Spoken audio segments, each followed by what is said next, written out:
مساء الدلع يا جماعة، عاملين ايه؟ احلى مسا عليكم. بص هقول لك حاجه، ما انت مش غريب. تصميمي اللي انت داخل علشان تشوفه والله اتعمل بالحظ. بص انا هوريك. كان قدامي ورقه، ابتديت احط صور مع بعض كده وطلع بالشكل اللي هوريهولك دلوقتي. هو الشكل ده، انا مش عارف انت مش شايفه ولا لا، بس هو عباره عن ايه. عملت مستطيل او مربع، هو ده التصميم بتاعي. ابتديت اجيب برجر مع كاتشب مع شوية صوص مع شوية نار ورا، كل ده على ترابيزة خشب، وقلت الخلفية تبقى رمادي مع شوية ضباب في الخلفية على شوية دخان حلوين، ونكتب كتابة فوق، واتعشت كده وزي الفل. الموضوع بقى والحرفية انك من التصميم اللي على الورق ده تعمل التصميم اللي انت هتشوفه ده. هوبا، شفت النطة؟ يا شفت النطة؟ يا واجد انت بتلم وز حواليك، ايه اللي بتعمله ده؟ جامد مش كده؟ بص هوريك انك تعرف تعمل زيه احسن 100 مره، بس قبل ما اقول لك ازاي خليني اسالك سؤال. انا هوريك صورتين، اللي هي الصوره دي والصوره اللي شبهها دي. الصورتين دول فيهم حاجه متعدله، فيهم حاجه واحده مختلفه. قول لي ايه اللي اتعدل، والاهم من كده تقول لي هو اتعدل ليه. دي حاجه لو عرفتها تبقى مشروع جرافيك ديزاينر جامد بصراحه. بص دي الصوره الاولى ودي الصوره الثانيه. الاولى الثانيه، الاولى الثانيه. هي حاجه اتعدلت، مالكش دعوه بالالوان بتاع الديزاين نفسه. هي في عنصر من العناصر اللي موجوده قدامك اختلف، اعتقد انك سهل تشوفه، ولكن قول لي هو اتعدل ليه. بص هي دي الصح، يعني خليني اقول لك الاخيره هي دي الصح، دي القديمه فيها حاجه غلط. قول لي تحت ايه اللي اتعدل، والاهم من كده قول لي هو اتعدل ليه. بس كده يا صديقي، تعال اقول لك بقى ازاي تعمل الديزاين ده واحسن 100 مره. ولو انت اول مره تشوفني اتشرف بيك في القناه، واكتب لي تعليق يشجعني، واعمل شير للفيديو لو عجبك، ويلا بينا. فتحنا الفوتوشوب، وحبيت انوه كده في الاول ان كل العناصر المستخدمه في التصميم، وجميع الفونت المستخدمه في التصميم، وجميع الفرش او البراش المستخدمه في التصميم، كل ده هتلاقيه تحت في الوصف. علشان خاطري حمل الصور وابدا معايا دلوقتي. افتح الفوتوشوب وطبق معايا. لازم تعمل الديزاين ده بايديك، والله سهل جدا وهتنبهر ان شاء الله باللي انت عملته. يلا بقى، انا عايزك تشد حيلك عشان تعمل دولارات. هنيجي هنا على فايل، نيجي هنا نيو، هنيجي هنا على كاستم، نختار 1080 في 1080، او ممكن هنا ببساطه على الويتس نختار هنا 1080 وهنا 1080 وريزولوشن 72. حبيت انوه كده في الاول السلسله اللي احنا اتفقنا عليها، اللي هي بتاعت المطبوعات والدعايه والاعلان واليافطات اللي هي بتبقى فوق المحلات والبنرات والكلام ده، انا بجهز لها زي ما وعدتك، وان شاء الله قريب هينزل اول حلقه ان شاء الله. تاكد بقى انك تتابع القناه وظبطني بلايك بقى. يلا اول حاجه كده تعالى نعمل الباك جراوند الاول. هتيجي هنا على الادجستمنت لاير، هتلاقي شويه حاجات. اللي يهمك في حكايه الخلفيه او الباك جراوند هو السوليد كلر والجراديانت. الفرق بين الاثنين ان ده سوليد كلر هو عباره عن خلفيه او باك جراوند لون واحد، الجراديانت عباره عن تدرج لونين مع بعض. الله اكبر عليك! ايه الحلاوه دي؟ ايه الحلاوه دي؟ هنيجي هنا الجراديانت، وهتفتح هنا الجراديانت عشان تختار اللونين. ركز معايا ركز معايا ركز معايا. وهتيجي هنا على بيزك، هتختار اول واحده عشان تختار اللونين فعلا. هتيجي على اول واحده هنا تدوس عليها، تيجي على كلر تجيب اللون الاسود، تيجي على الناحيه الثانيه تيجي على الكلر تبدا تختار اللون الرمادي شويه. جميل، دوس اوكي. سهله جدا ما فيهاش حاجه. تيجي على لينير او ستايل هتخليه راديال. جميل، تسيب الانجل 90 زي ما هي، وتيجي على السكيل تزوده شويه علشان نوسع الدايره اكتر. حاجه مهمه، تيجي على الريفيرس تختار ريفيرس. بس كده، انا مش عايز منك اكتر من كده، وتدوس اوكي يا معلم. كده عملنا الباك جراوند بالشكل الجميل او اللي انت شايفه ده. طيب بما انك بقى عرفنا على طول من التصميمات اللي فاتت، انا ما بحبش اسيب الباك جراوند كده ساده كده خالص. تعال بقى نظبط عليها كده ونروق لك. انا جايب لك شويه صور جامدين قوي. يلا تعال نجيب اول واحده كده، حطيناها كده الت وشيفت يا باشا وتكبر. تبدا كده توسعها فوق وتحت ببساطه جدا، وتدوس يا باشا انتر، وتقلل الاوباستي تخليها كده ايه، تخليها 20 ولا حاجه. بعد كده تروح على التاني ده، تسحبها كده على الفوتوشوب وتحطها هنا الت وشيفت وتكبر عشان ابعاد الصوره، وبعدين تحطها فوق وتنزل تحت الشكل اللي انت شايفه ده، وتروح مقلل الاوباستي شويه. اتقل بس عليا، انت هتشوف عظمه دلوقتي. ماشي، هتيجي على اللي تحتها تاني تروح مزودها شويه عشان شويه الخطوط دي تبان. طيب عشان انت عارف ان احنا بنحب ننظم الشغل، هتيجي على الاثنين لاير دول وتعمل كنترول جي وتكتب هنا باك جراوند، وتدخل الجريدينت ده معاها في الموضوع. هتبوظ منك طبعا. تاخد الجريدينت دي تنزلها تحت خالص، وانت كده عملت الباك جراوند وظبطتها. نبدا نروح نجيب على الترابيزه الخشب على طول. بص انت هتشوف الديزاين ده بصراحه حاجه عظمه. شويه حاجات كده مع بعض طلعوا لك ديزاين انت ما كنتش تحلم بيه اصلا. انا ما حلمتش بيه الصراحه يعني. حطيت الترابيزه، كل اللي هنعمله هنجيب العناصر زي ما اتعودنا نحطها كلها مع بعض، نكون الكومبوزيشن او التكوين المشهد بتاعنا، وبعد كده نوزع الاضاءه والظل ونظبط التصميم بتاعنا ونعمل تدرج الالوان وكل اللي احنا متعودين عليه، ولكن نوزع الاول التصميم. بعد كده هتروح تجيب البرجر بتاعنا تبدا كده تكبر شويه مش قوي، تحطه هنا ماشي كده يعني مناسب، وتدوس انتر. هتيجي على الترابيزه وتخليها في كنترول جي لوحدها جروب وتسميها تيبل، ياكل منك حته. وتيجي على السندوتش ده والبرجر تعمل كنترول جي وتكتب برجر. يلا نكمل. نيجي بعد كده هنروح نجيب البيبسي الجميل ده وتصغره شويه شويه، تحطه هنا كده يا معلم. بعد كده نروح نجيب الفلفل ده وتصغر اي تصغير بالالت والشيفت عشان تحافظ على ابعاد الصوره. نيجي نحطه هنا كده، بس ننزل ده شويه كده علشان تبقى شكل يعني نايمه كده على الترابيزه. تمام كده، انتر، زوم اوت. بعد كده هتروح تجيب الزجاجه دي، مش هي جايب ابعاد الجميله بتاعها، ممكن تحركها كده شويه.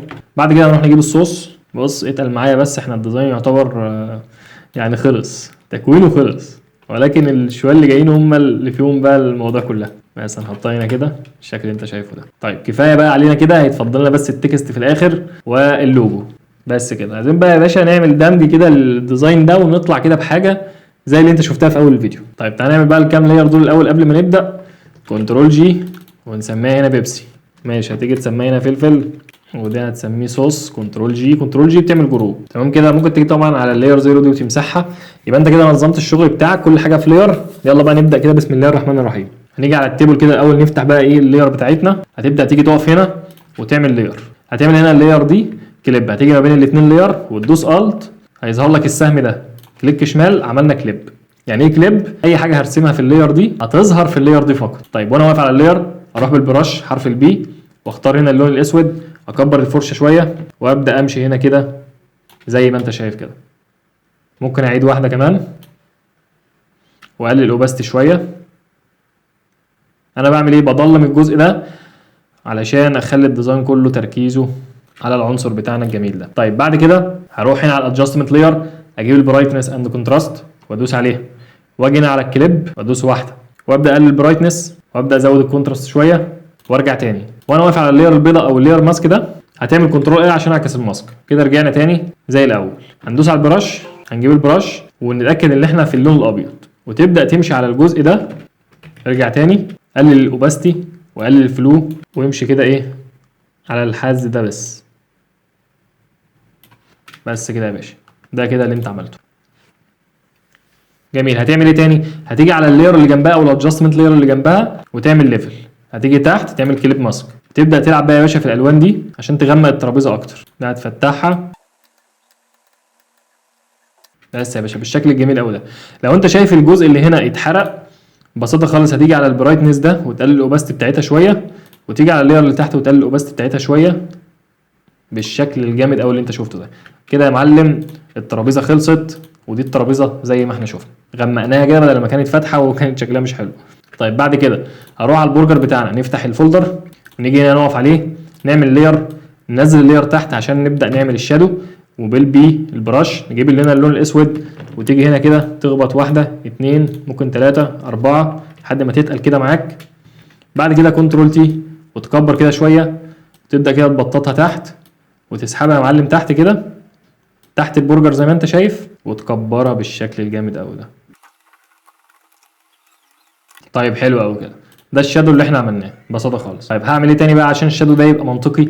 هعمل لاير بس فوق اللاير بتاعتنا اللي هي البرجر. تمام كده، وتعملها كليب ماسك بالت، وتيجي ما بين الاثنين لاير وتعمل كليك شمال. مش هعيد بقى الموضوع ده تاني. كده معانا اللاير. هاجي هنا بالبرش اللون الاسود وابدا امشي كده على حواف السندوتش كده من هنا، وامشي كمان واحده، واجي هنا بقى اتقل الاوباستي شويه والفلو شويه، واجي من على الاطراف اكتر اللي هو نقطه التلامس دي، وابدا امشي كده شويه عشان المفروض الجزء اللي تحت ده بيبقى غامق اكتر من السندوتش ده. حلو قوي كده. ممكن بقى اقلل الاوباستي شويه، اقلل الفيل سنه زي بقى ما انت شايف كده. بص ده قبل ده بعد، بقى منطقي جدا. طيب هعمل ايه تاني؟ نيو لاير، اعمل كليب ماسك برده واجيب البرش، ولكن هدوس الت علشان اختار اللون، او ممكن نعملها باللون الاسود ده. نكبر بس الفرشه شويه، نبدا بس نمشي كده ايه في نص سندوتش زي ما انت شايف كده.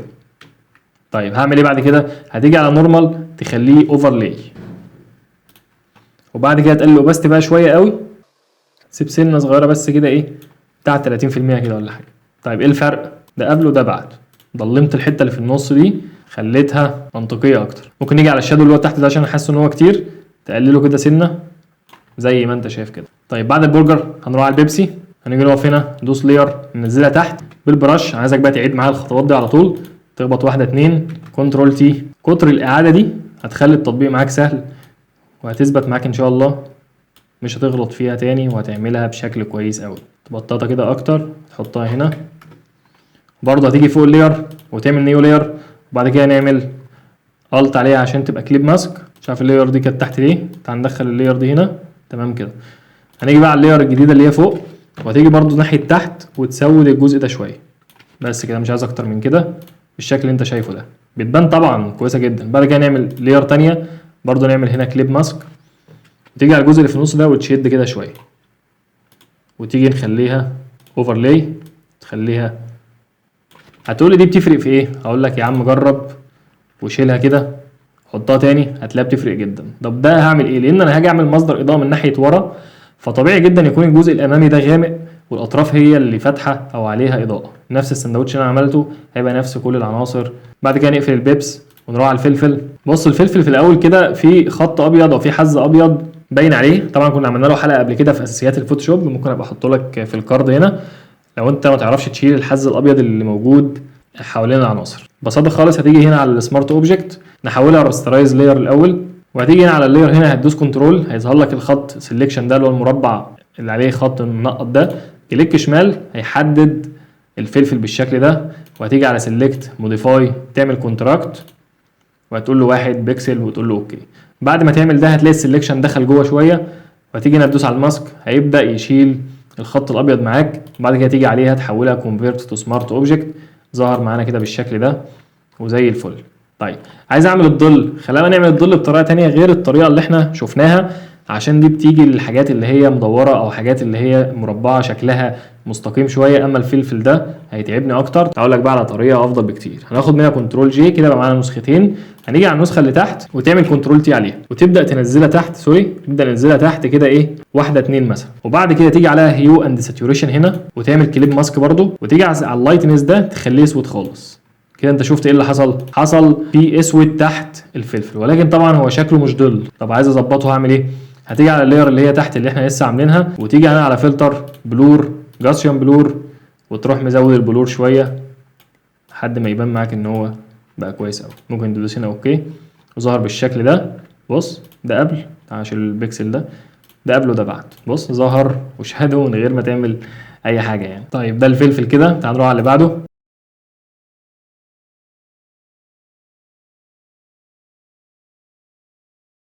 طيب انا هزود هنا حاجه، هزود الاضاءه على الحواف شويه عشان هي مظلمه اكتر، لان قلت لك ان في مصدر ضوء ورا، فطبيعي ان يكون الاطراف في كل العناصر منوره، ولكن بقيه العناصر هي منوره فعلا اوريدي، اما الصوص ده محتاج يتنور اكتر. فهاجي هنا على البرايتنس اند كونتراست واعمل هنا كليب ماسك، وبعد كده ازود البرايتنس شويه كده حلوين، وارجع هنا على اللاير تاني اقف هنا على الماسك ده واعمل كنترول اي عشان اعكسه.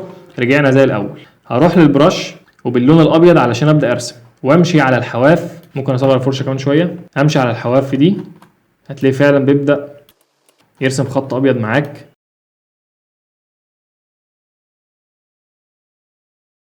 بس ارجع كده بقى وشوف ده الفرق، طبعا فرق كبير يعني. بعد كده واخيرا هنفتح هنا على علبه الصوص. ممكن نعمل هنا طريقه تانية، نيجي على الشيب هنا ونختار كده شيب مدور. تعال نفتح بس الجروب الاول، نقف هنا على اللاير نبدا نسحب كده واحده ايه مربعه، نيجي هنا على الستروك ونشيل الستروك خالص ونيجي باللون الاسود زي ما هو راسم. بعد كده ترجع هنا على اللاير تلاقيه بيرسم لك هنا الاليبس بالشكل اللي انت شايفه ده.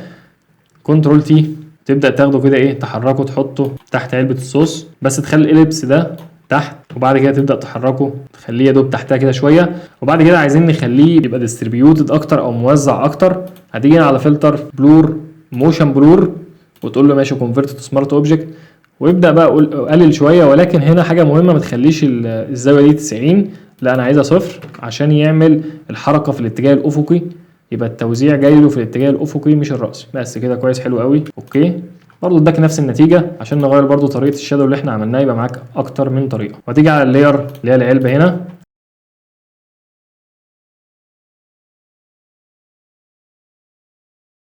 طيب جميل قوي. بعد كده عايزين نعمل السموك انا طبعا هسيب لك البرش، استنى كده اوريك في الاثنين البرش دول، دوس عليهم دبل كليك هتلاقي البرشين دول هيظهروا معاك في البرش هوريها لك دلوقتي، وتعمل برضو دبل كليك على الايدو ده اللي هو الفونت اللي احنا هنستخدمه، حملهم برضو واعملهم.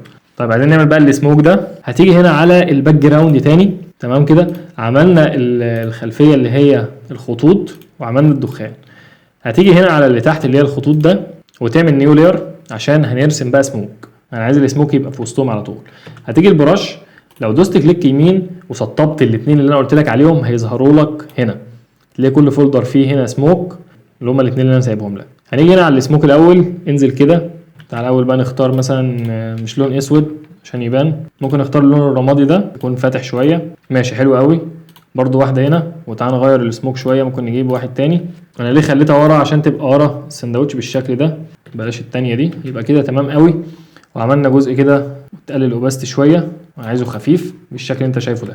طيب عايزين نعمل اللوجو. اتقل عليا علشان في حاجه هتحصل في اخر التصميم هتنقل لك التصميم ده في حته تانيه خالص. اتقل عليا بس في الاخر.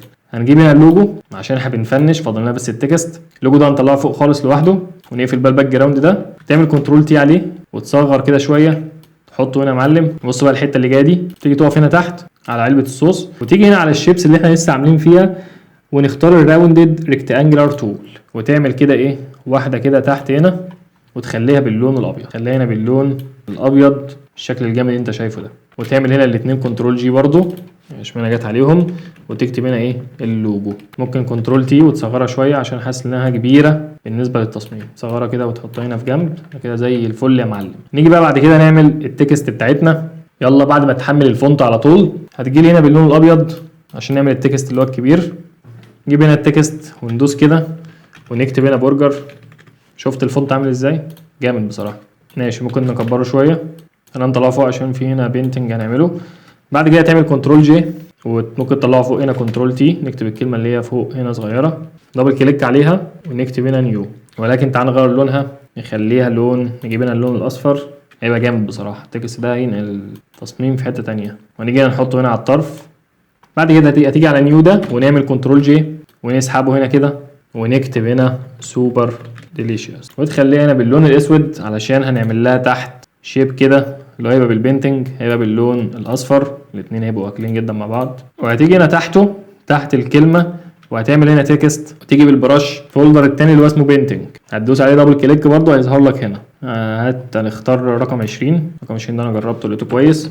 وتبدا ببساطه خالص هتيجي على الكلمه هنا كده على قد مساحتها بالظبط تمام. بس قبل ما تدوس هتيجي هنا تختار اللاير بتاعتها، تختار نفس اللون الاصفر اللي هو هنا كده، نفس اللون الاصفر ده. تبدا تدوس هنا واحده وبعدين تصغرها كده عليها وتظبطها. اعتقد يعني اللي انا قلت لك الدنيا في حته تانية خالص. طيب اخر حاجه هعملها، تعالى كده نضم الاربعه دول كده مع بعض في كنترول اي كده مع بعض كده بقى وتحوله زي ما انت شايف. وتعالى نعمل هنا كنترول تي وتاخد النقطه دي تسحبها من ناحيه فوق، النقطه دي تسحبها من ناحيه تحت عشان تخليها كده بشكل مايل كده احسن. واخر حاجه هنعملها ممكن هنا كنترول جي مع ان هي لوحده يعني بس برضه عشان يبقى كلهم فولدرات على تكست. اخر حاجه هنعملها هنجيب هنا نيو لاير من فوق ونيجي هنا على الجريدينت هنا ونختار هنا لون اسود. وبعد كده تبدا تسحب كده تضلم الاطراف بتاع التصميم. الموضوع ده بيفرق جدا. من هنا تحت مضلمه فمش عايزين للموضوع ده. ركز بقى معايا، اللي فات ده كله كوم والحاجه اللي احنا هنعملها دلوقتي هتنقل لك التصميم في حته ثانيه خالص. هتيجي بقى على كل دول تاني تعمل هنا بقى كنترول جي وتاخد من الكنترول جي ده كنترول جي تاخد نسخه تعمل كونفيرت تو سمارت اوبجكت. خليك بقى معايا وركز معايا واحده واحده. بعد كده تروح على السلكشن هنا وتختار التصميم كله وتعمل كنترول جي. تيجي اللي تحت تمسحها وتيجي اللي فوق اللي احنا لسه عاملينها كونفيرت تو سمارت اوبجكت. جميل. هتيجي بقى على فلتر تختار كاميرا رو فلتر. هتفتح هنا كده يا معلم، هتسيب التمبريتشر وتسيب التنت. تبدا بقى تلعب في المؤشرات اللي تحت دي كده جميله. نفتح بقى ده شويه، نزود الكونتراست عشان يزود التفاوت ما بين الابيض والاسود. كل دي حاجات جميله مفيش مشكله. الشادو نقلل الشادو، لا نظبط الشادو. انا عايز التركيز كله يبقى في الجزء اللي في النص ده. طبعا البلاك كده مضلمه شويه. ركز بقى معايا بقى في المؤشرين الاثنين اللي جايين تحت ده. التكستشر مهم قوي انك تبين التفاصيل بتاعه التصميم. بص كده قبل ما انا ارجع تاني زيرو، بص كده الخلفيه وبص للحاجات. ارجع زيرو، بص على الخطوط اللي هي معديه وبص على تفاصيل الترابيزه والكلام ده كله. او انا هوريها لك في الاخر بعد ما نخلص. هنزود التكستشر شويه والكلاريتي بقى. بص معايا الكلاريتي ده بقى يزيد كده شويه حلوين، ما مش شويه عشان التصميم ما يتحرقش بالشكل اللي انت شايفه ده. انا ممكن اقول لك اطلع بقى من التصميم خالص، ما مش عايزين اكتر من كده، ولكن بقى حاجه بسيطه بعد كده تعال نظبط لون الاحمر، نخلي الاحمر ده احمر عشان الطماطم اللي هنا. بص كده هي كانت كده، لو ظبطناها كده بتخلي اللون الاحمر بتاعها كويس. لو في حاجه اورنج برضو تبقى كويسه، ولكن ما تتقلش. لازم تكون عينك في التصميم عشان تشوف ايه اللي بيتغير معاك. كل دي حاجات جميله، بس تعال ندوس اوكي بقى عشان اوريك التصميم. بص بقى يا معلم، ده بعد. بص بقى قبل، طب بعد تاني، طب قبل، طب بعد. التصميم راح في حته تانيه خالص. هنا التصميم باهت جميل، هو تمام التصميم حلو، ولكن الدنيا باهته، الدنيا مش لطيفه. طب اعمل كده، لا لا لا، في تركيز بقى جامد في الديزاين، تصميم واضح، في وضوح كده جميل. فده التصميم، يا رب يكون استفدت كده في اخر الحلقه وقدرت افيدك. هو تصميم سهل جدا. لو عجبك الفيديو اعمل شير للفيديو واعمل لنا لايك وكومنت، واشوفك في حلقه جديده ان شاء الله.